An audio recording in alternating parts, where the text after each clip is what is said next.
Mula pa lang ng paligsahan sa NCAA Season 96, napaka-intense na ng bawat tapatahan. Anong school kaya ang umangat? Here is the final ranking.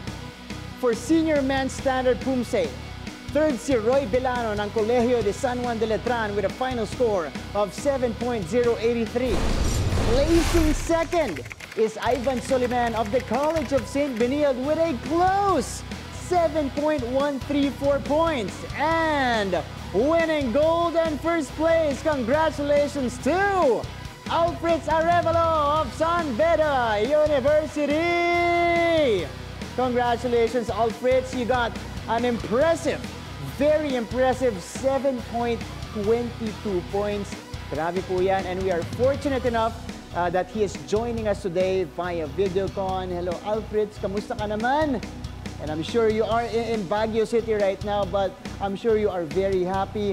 Nag-sink in na ba na nanalo ka ng gold medal dito sa NC?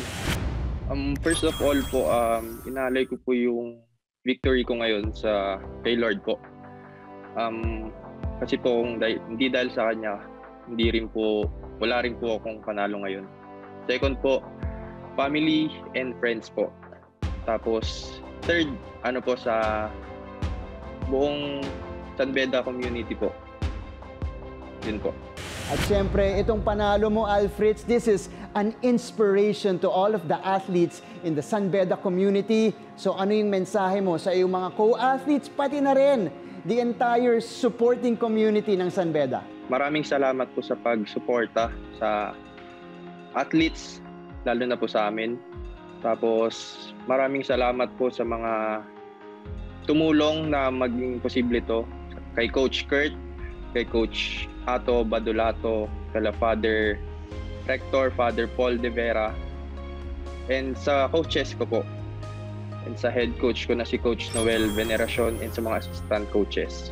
Coach June, Coach Jan, Coach Jason, Coach Eric, and sa teammates ko, maraming salamat po. Thank you so much and congratulations once again to Alfreds for bagging the gold para po sa San Beda community.